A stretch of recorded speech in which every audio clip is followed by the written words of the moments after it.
teman-teman ya. Assalamualaikum warahmatullahi wabarakatuh.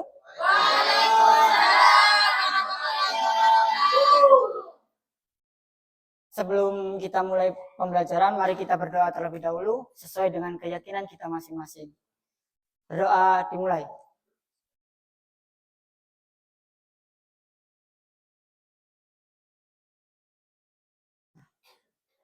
Baik, selesai. Baik, di sini kira-kira siapa yang nggak masuk? Rio. Kenapa Mas Rio nggak masuk? Apakah sakit atau sakit atau izin? Alfa ya?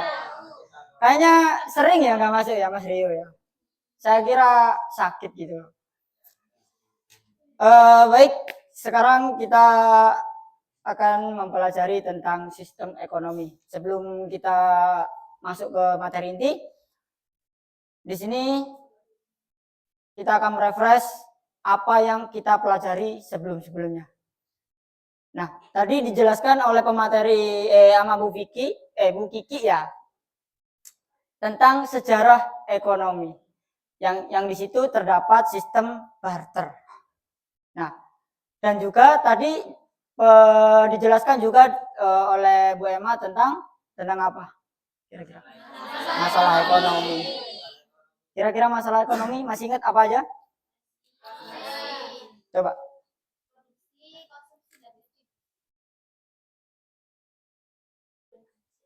Hidupkan dulu.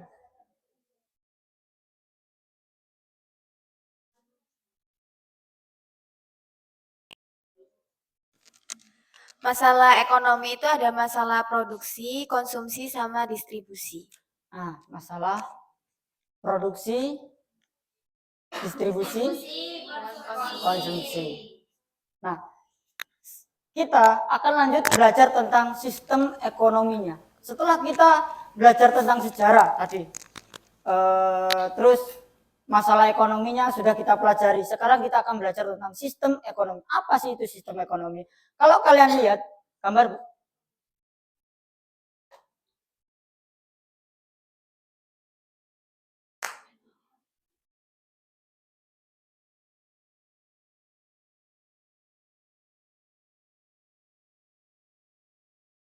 kok beda ya?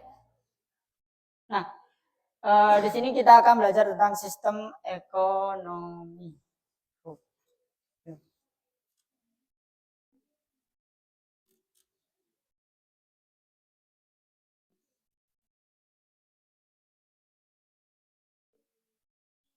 Nah, kalian lihat gambar ini?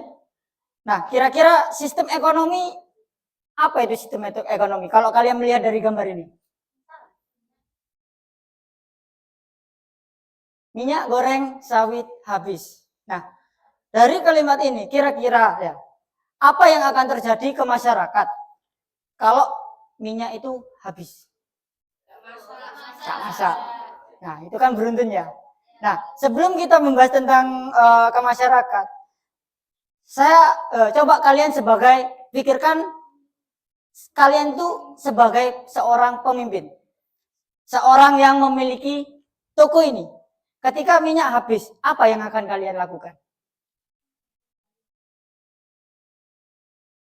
Ya. Kira-kira apa yang akan kalian lakukan? Ketika kalian menjadi seorang pemimpin, stok sebuah toko, ya, terus stoknya habis, minyak habis, apa yang akan kalian lakukan? Cari solusi. Bagus. Lain? Mungkin membuat kebijakan dengan menyimpan cadangan yang sebelum-sebelumnya gitu. Menyimpan cadangan, oke. Yang lain?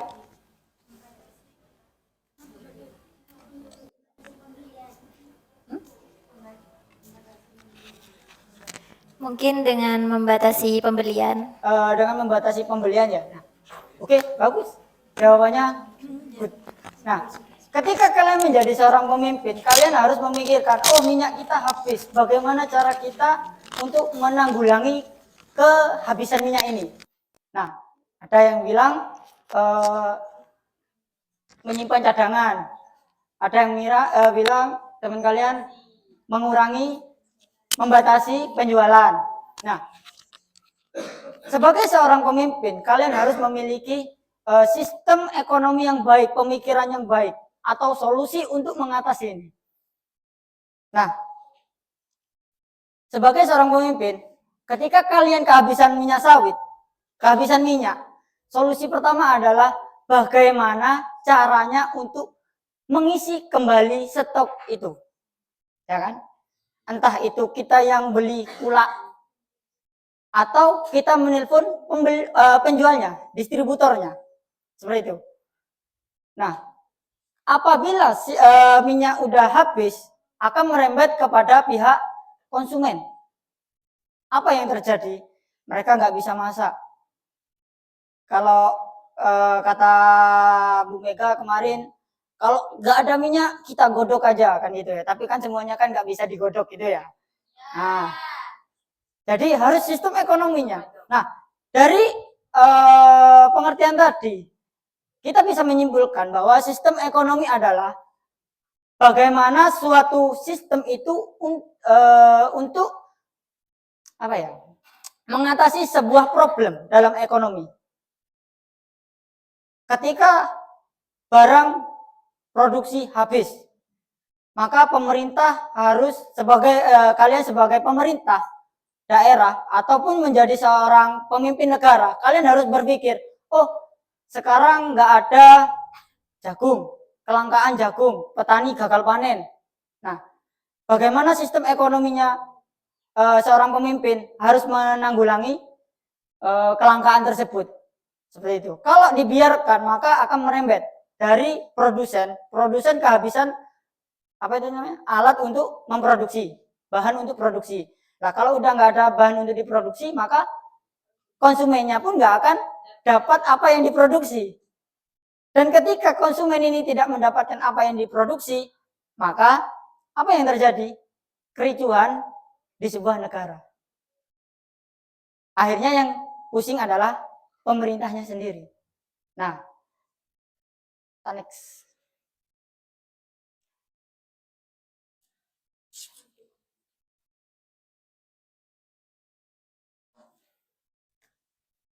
Nah, sebelum itu saya akan menjelaskan apa tujuan kita mempelajari sistem ekonomi tersebut. Nanti diharapkan kalian bisa mengerti apa itu definisi sistem ekonomi seperti tadi ya. Apa sistem ekonomi? Sistem ekonomi tadi disebutkan bahwa suatu sistem untuk memecahkan suatu masalah ekonomi. Sistem. Nah, terus apa saja jenis-jenisnya sistem ekonomi? Terus apa kaitannya dengan yang terjadi saat ini? Seperti itu. Yang pertama adalah definisi dari sistem ekonomi. Sistem ekonomi adalah cara suatu negara mengatur dan mengelola sumber daya yang terbatas untuk memenuhi kebutuhan masyarakat. Sumber dayanya tadi terbatas karena petani jagungnya gagal panen.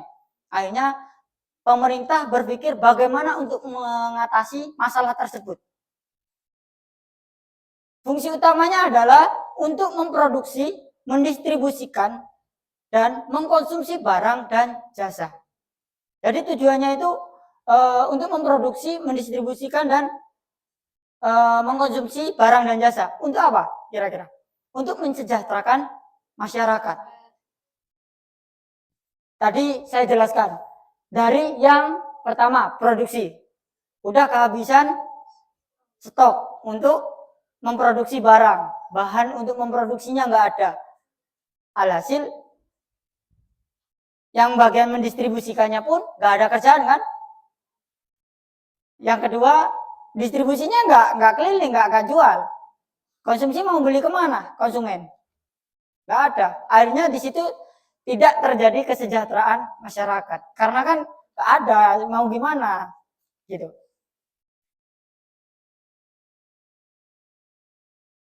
Nah, untuk mencapai kesejahteraan masyarakat dengan memaksimalkan pemanfaatan sumber daya yang ada.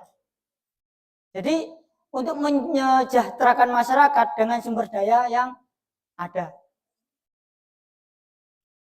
Yang pertama, menentukan apa, berapa banyak, dan bagaimana dan jasa akan diproduksi. Yang kedua, meningkatkan kesejahteraan masyarakat. Nah, jadi di sini tujuan yang sub ya. Kalau tujuan utamanya adalah menyejahterakan masyarakat. Kalau di bawahnya tujuan yang lainnya adalah menentukan apa, berapa banyak, dan bagaimana barang dan jasa itu diproduksi.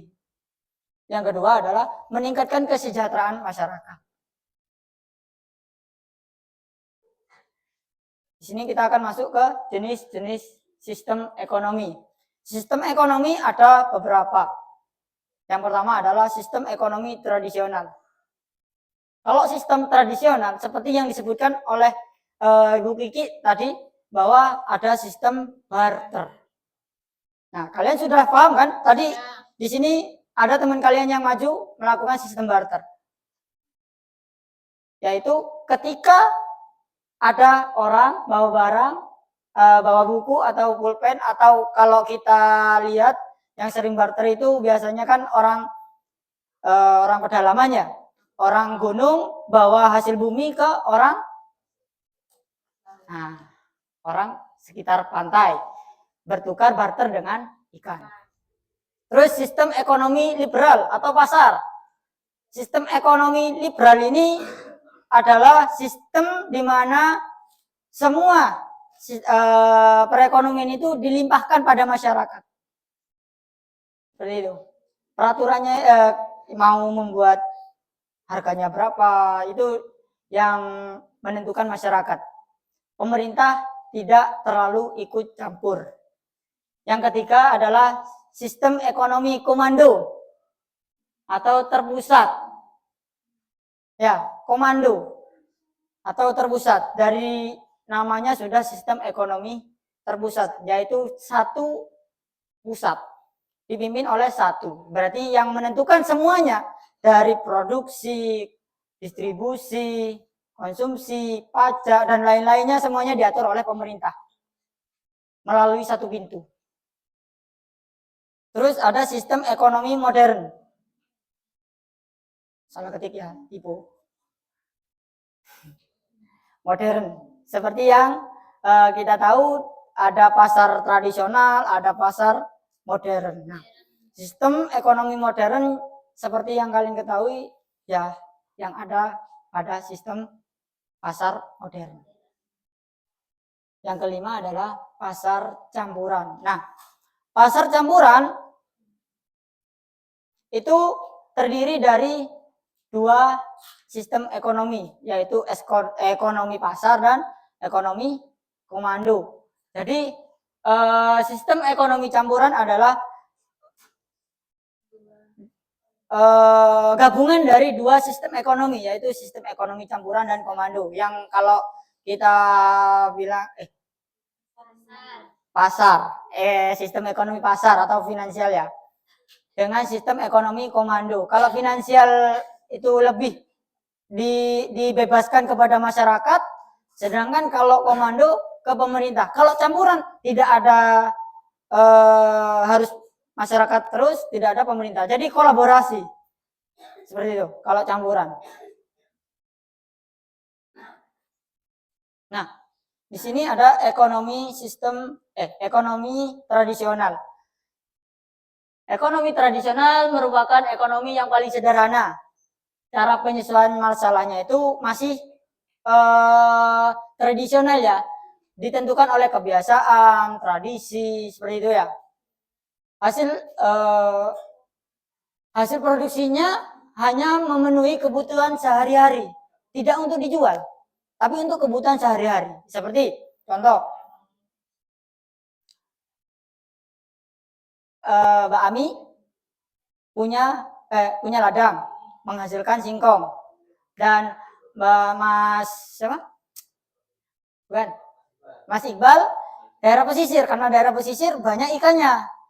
Nah, Mas Iqbal pengen makan singkong, gimana caranya? Kalau kita memakai sistem ekonomi tradisional, maka melakukan barter. Mas Iqbal jalan-jalan ke gunung sambil bawa ikan mencari. Nah, setelah itu ketemulah dengan Mbak Ami yang jualan singkong.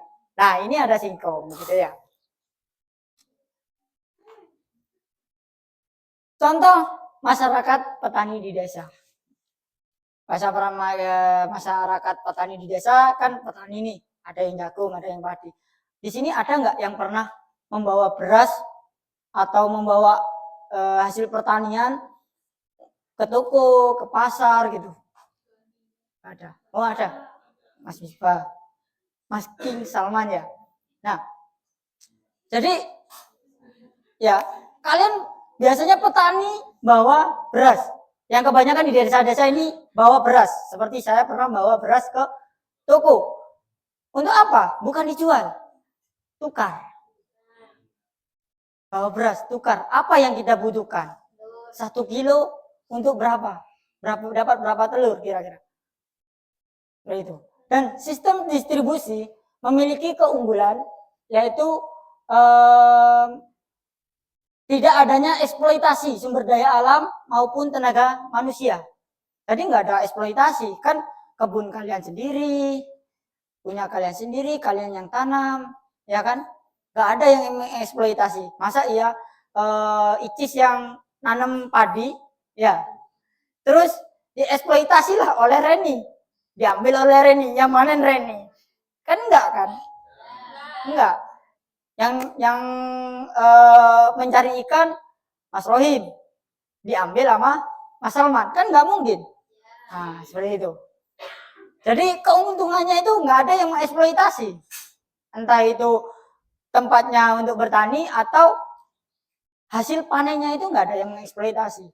Tapi kekurangannya sistem ekonomi tradisional adalah terbatas hanya hasil produksinya.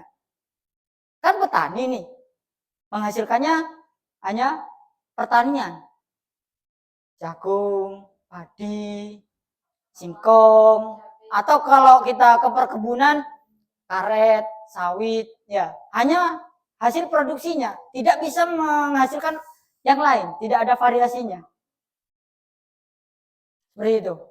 Itulah kelemahannya sistem ekonomi tradisional. Kita lanjut. Ekonomi liberal atau pasar.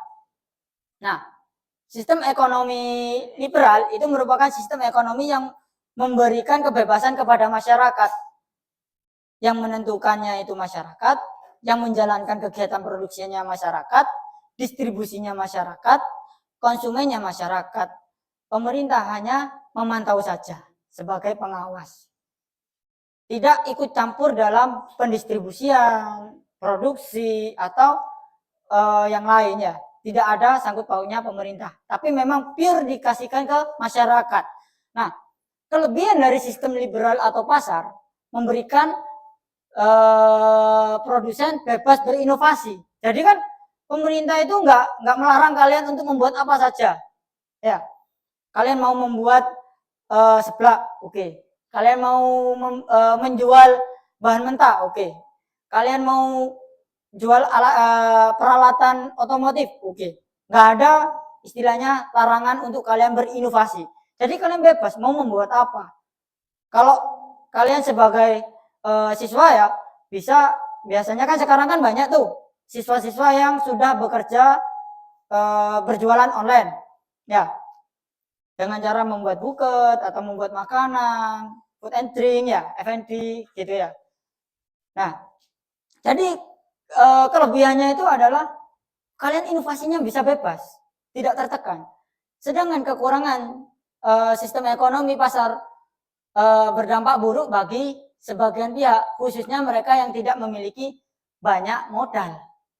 Kan ini inovasinya luas, bebas, kamu mau buat apa, tapi kelemahannya adalah di modal.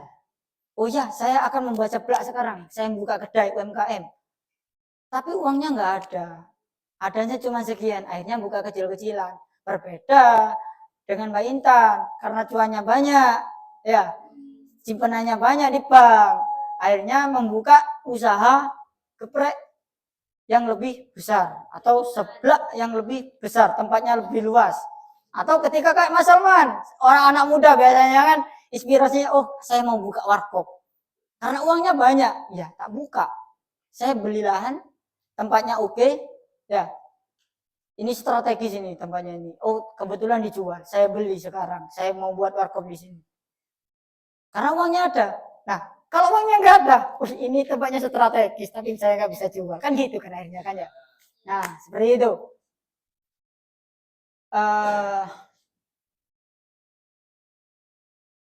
Kita lanjut ekonomi komando atau terpusat.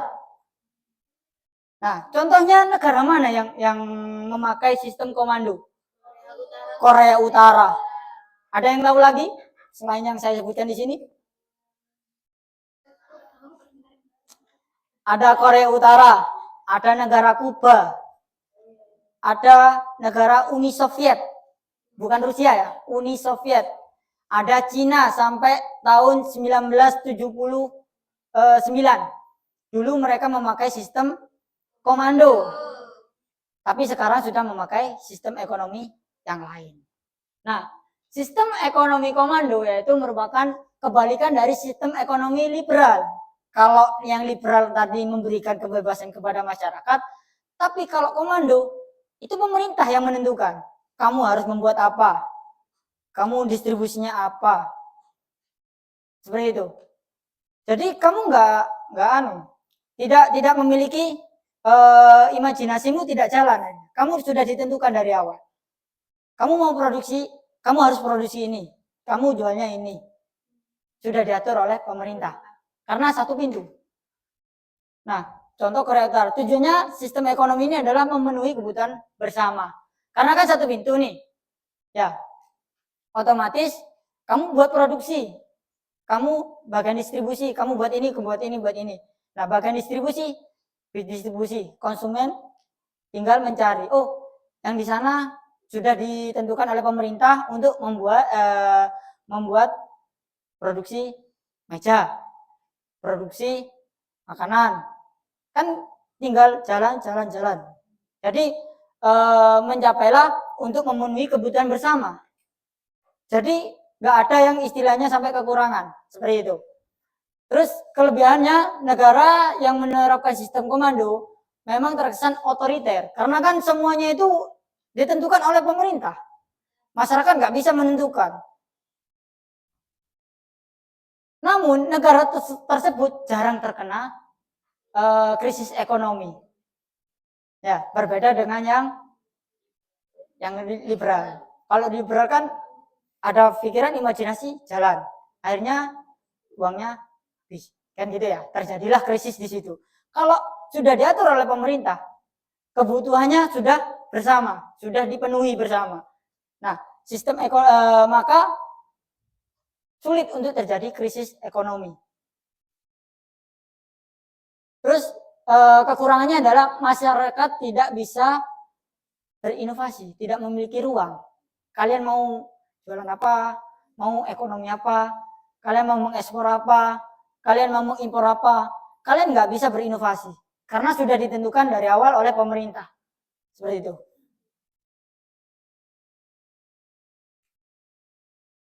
Nah, di sini ada ekonomi modern.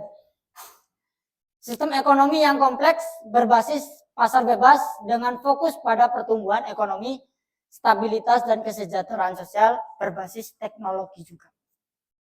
Kan kalau tradisional nih tadi barter. Kalau pasar liberal atau pasar biasa masyarakat, tapi belum ada sistem yang teknologi. Kalau mau yang komando tergantung dari pemerintahnya.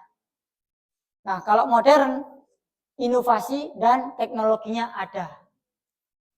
Terus kelebihannya adalah sistem ekonomi modern mendorong inovasi dan persaingan di antara pelaku usaha. Jadi mendorong mereka untuk berinovasi. Kayak seperti kita jualan di e-commerce di Shopee. Sama-sama penjual kerudung. Ya kan? Tapi cara memakai teknologinya berbeda. Ada yang pakai live, ada yang membuat video, ada yang cuma share foto, ya. Nah, tergantung dari inovasi kalian sendiri, seperti itu. Untuk meningkatkan kualitas produk. Bagaimana cara kalian untuk meningkatkan kualitas produk? Yang kelebihannya adalah kekurangannya, tipu ya. Sistem ekonomi modern dapat menyebabkan ketimpangan pendapatan yang besar. Karena tergantung dari inovasi kalian. Kan inovasi setiap anak kan berbeda-beda. Oh, ini nanti proyeknya kayak gini. Ada yang ya gimana ya, kan gitu ya, gimana ya, ada yang kayak gitu. Ada yang jalan tapi perlahan, ada yang langsung tancap gas gitu ya. Jadi ketimpangannya di situ. Nggih. Ya. Ekonomi campuran. Nah, seperti yang saya sebutkan tadi adalah sistem ekonomi campuran. Sistem ekonomi campuran yaitu gabungan dari kelebihan sistem ekonomi liberal dan komando. Yaitu artinya pemerintah dan rakyat memiliki peran dalam menyelesaikan masalah perekonomian. Contohnya negara Brazil, Prancis, dan Mesir. Kelebihannya adalah sistem ekonomi campuran meningkatkan kreativitas pengusaha atau pelaku UMKM. Karena kan di sini kan pemikirannya bukan cuma pemerintah saja yang memikir, bukan hanya masyarakat, tapi dikolaborasi. Pemerintah memikirkan, masyarakat memikirkan, disitulah terjadi sistem ekonomi campuran. Akhirnya menjadi kreativitas usaha. Nah, pemerintah bagaimana caranya untuk membuat kreativitas, kolaborasi dengan masyarakat, membuat seminar antara badan usaha milik pemerintah dengan para ekonomi ini, para UMKM ini bertemu, kita berkolaborasi, berbagi ilmu, sharing. Nah, seperti itu. Sedangkan kekurangannya sendiri adalah penerapan sistem ekonomi campuran terkadang berat sebelah. Ya, karena kan kolaborasi antara pemerintah dan masyarakat nih. Ya. Kita kan tahu ya, kalau pemerintah, siapa yang paling dekat dengan pemerintah terkadang kan lebih mudah untuk membuka sebuah usaha atau meminta izin usaha, seperti itu. Jadi berat sebelah akhirnya antara masyarakat atau pemerintah ke masyarakat atau masyarakat ke pemerintah, seperti itu. Teori dasar ekonomi dalam situasi nyata. Yang pertama adalah teori permintaan dan penawaran. Harga barang ditentukan oleh interaksi antara permintaan dan penawaran. Nah, contoh nih, dalam sebuah negara, semua orang memilih untuk menabungkan uangnya daripada untuk membelanjakannya. Kira-kira apa yang akan terjadi?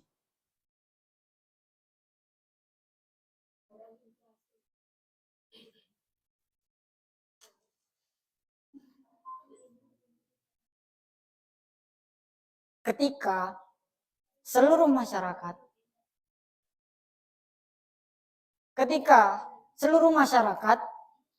memilih untuk menabungkan uangnya, ya, ingat, menabungkan uangnya daripada membelanjakan uangnya, apa yang akan terjadi?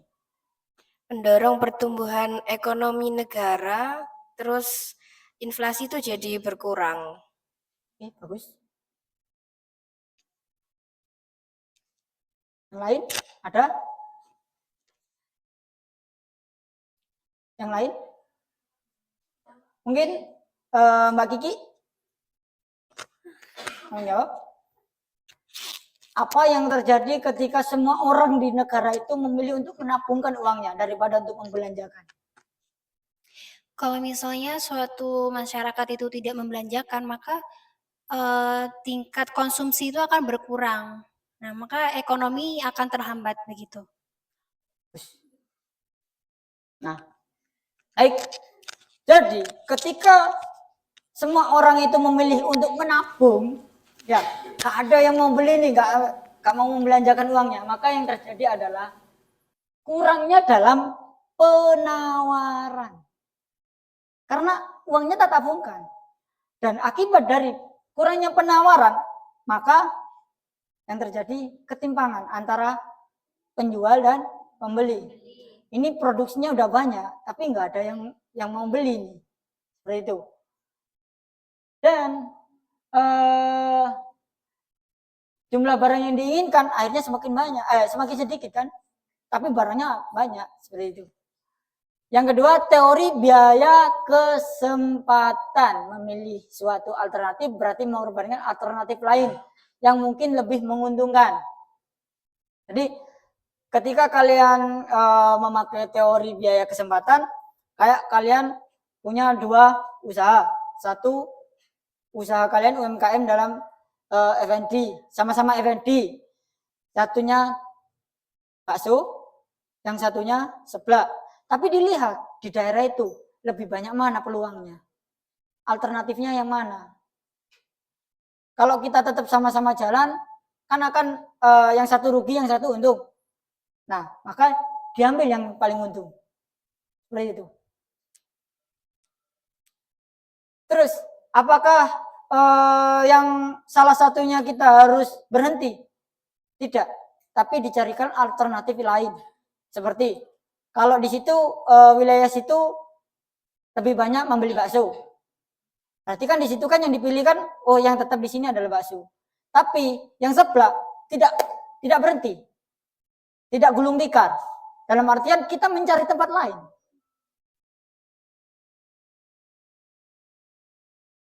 Ya, kita mencari tempat yang lain. Seperti itu. Untuk mencari konsumen sebelah. Biar sama-sama berjalan. Nah, itulah alternatif. Kalau kita tutup yang sebelah, kita jalan yang bakso saja, di sini kan tetap ada kerugian. Bagaimana cara kita nggak rugi kan gitu ya. Jadi kita mencari kesempatan. Yang ketiga, sistem ekonomi komando dengan pasar. Sistem ekonomi komando atau komunisme mengandalkan pengendalian pemerintah, sedangkan sistem pasar bergantung pada mekanisme pasar bebas. Jadi seperti yang tadi ya, sistem ekonomi komando yaitu terpusat dari pemerintah. Ini campuran dalam artian karena komando dengan pasar menggunakan sistem ekonomi campuran. Terus yang keempat, teori keseimbangan umum. Semua pasar dalam ekonomi saling berinteraksi dan mencapai kesepakatan.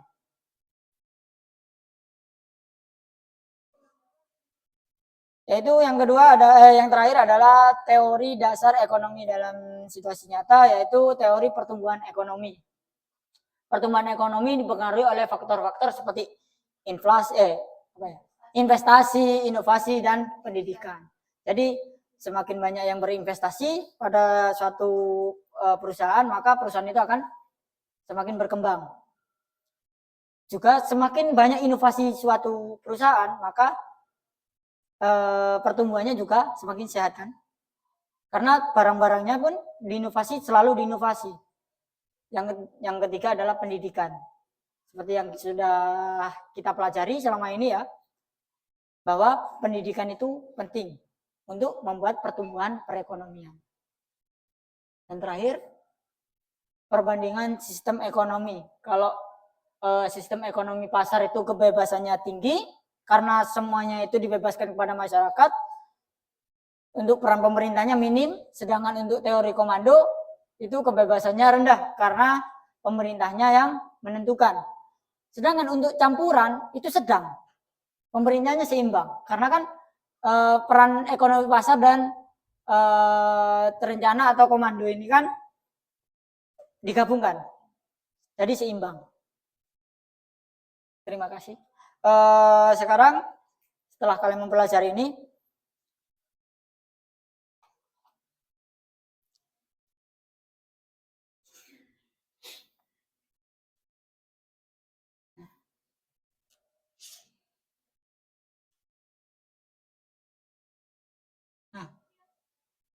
kalau kalian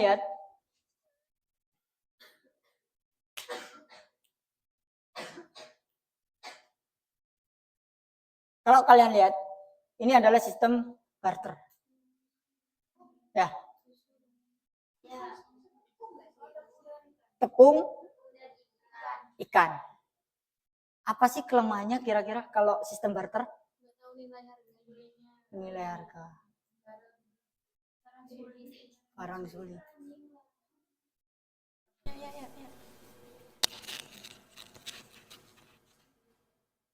Nah, saya contohkan ya. Ada yang mau maju? Johanna? Lanjut ya. Yang di depan ini. Lanjut. Berdua. Bawa HP satu, bawa yang satunya bawa pulpen. Nah, apa sih kelemahannya barter itu?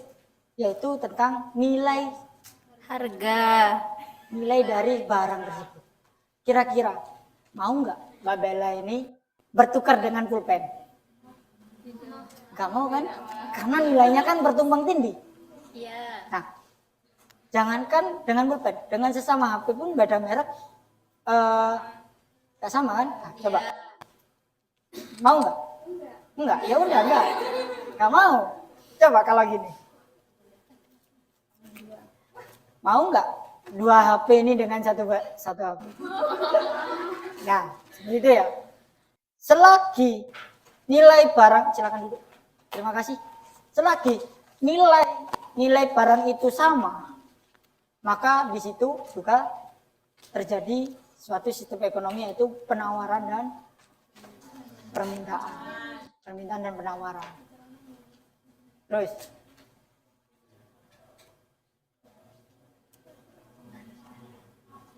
nah,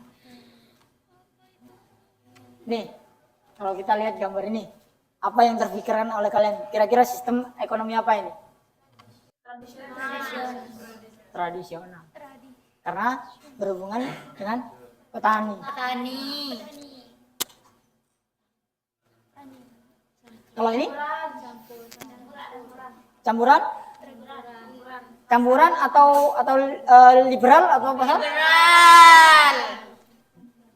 Campuran, ada yang campuran, ada yang liberal. Kalau campuran, kenapa kok campuran? Oh.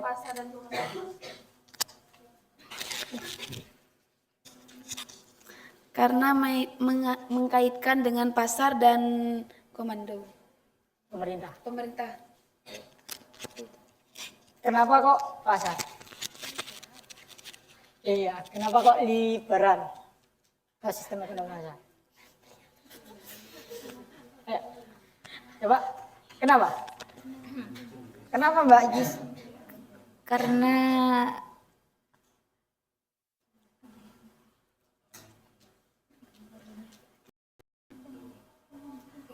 Karena pasar bebas mungkin ya. Karena pasar bebas. Oke, bagus. Ada yang lain? Ya, Mas Salman? Karena diproduksi oleh masyarakat, dikonsumsi oleh masyarakat, dan didistribusikan oleh masyarakat.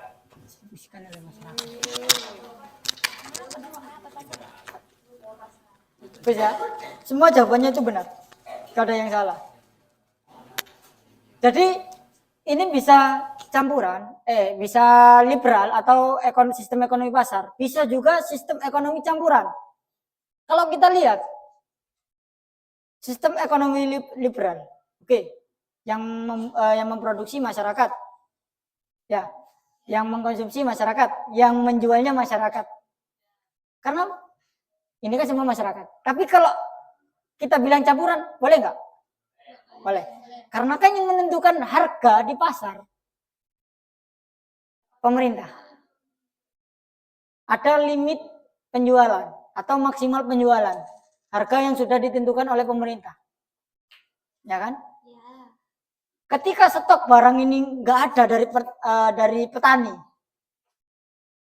ya, maka pemerintah mengeluarkan dari gudang pemerintah untuk dijual, disebarkan di masyarakat agar tidak terjadi kenaikan harga untuk menyetabilkan. Seperti itu.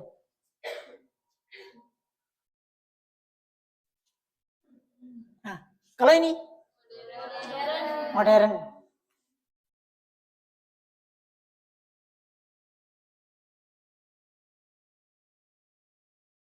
Kalau ini Kira-kira apa? Angga, pasar buah. Campuran. Campuran? Yuk, tradisional. Campuran. Ada yang lain? Saya komando.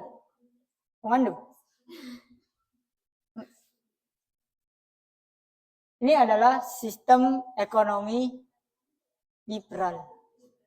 Kebebasan masyarakat. Dibebaskan kepada masyarakat. Harga yang untuk menjual ini tiap orang berbeda. Satu keranjangnya ada, semua ini ada yang 50.000. Ke Mbak Reni 50.000. Ke Mbak Icis 100.000. Kan ada. Bebas dong. Seperti itu. Nah, dari semua sistem ekonomi, kira-kira apa yang dianut oleh sistem ekonomi Indonesia? Campuran. Ada yang lain? Liberal. Ada yang modern. Ada yang tradisional.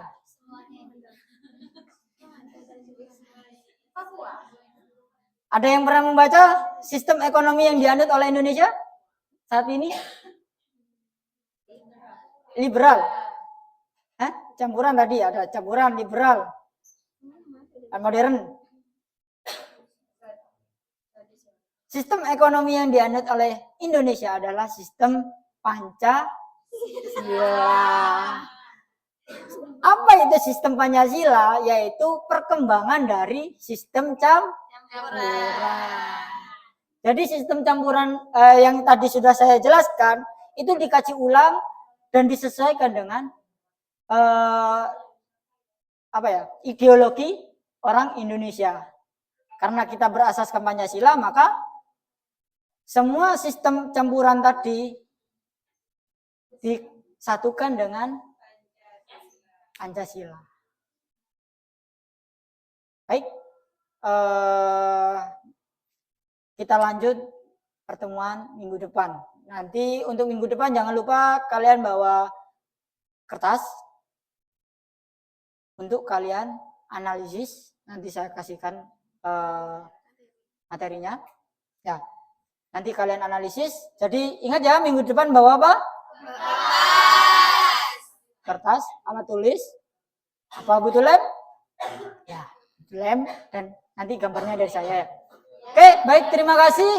Kira-kira ada yang bisa mengkaji ulang, menunjukkan pada temannya apa yang kita pelajari hari ini? Mungkin Mbak Risma bisa mengulang apa yang kita pelajari hari ini, apa yang kalian dapatkan hari ini?